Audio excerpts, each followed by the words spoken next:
अस्सलामु अलैकुम वरहमतुल्लाहि वबरकातुहू नहमदुहु व नुसल्ली अला रसूलिल करीम अम्मा बादु फ़अऊज़ु बिल्लाहिस समीइल अलीम मिनश शैतानिर रजीम बिस्मिल्लाहिर रहमानिर रहीम।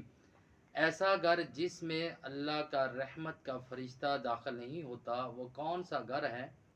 सही बुखारी की हदीस है। हदीस नंबर है 3322। हदीस को बयान करने वाले हैं हज़रत अबू तलहा रज़ी अल्लाह ताला अन्हु। बयान करते हैं कि रसूलुल्लाह सल्लल्लाहु अलैहि वसल्लम ने फरमाया कि ऐसा घर जिस घर में तस्वीर हो। आज हम अपने घरों में बड़े खूबसूरत तस्वीरें बनाकर अपने बड़ों की जो हमसे जुदा हो चुके हैं या जानवरों की जानदार की तस्वीर बनाकर हम लगा देते हैं, तो याद रख लें उस घर में अल्लाह का रहमत का फरिश्ता दाखिल नहीं होता। और दूसरा वो घर जिस घर में कुत्ता हो तो उस घर में भी अल्लाह ताला का रहमत का फरिश्ता दाखिल नहीं होता। और इसी तरह दूसरी हदीस है सही बुखारी की। हदीस नंबर है 3325।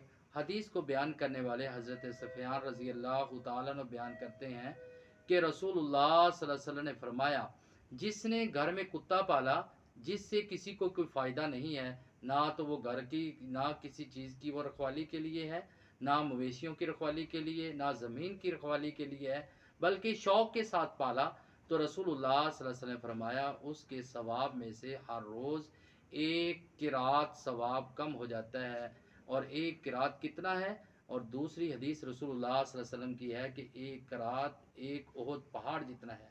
इस वजह से जिसने शौक़ के साथ घर में कुत्ता रखा है और उसके दो नुकसानात हैं।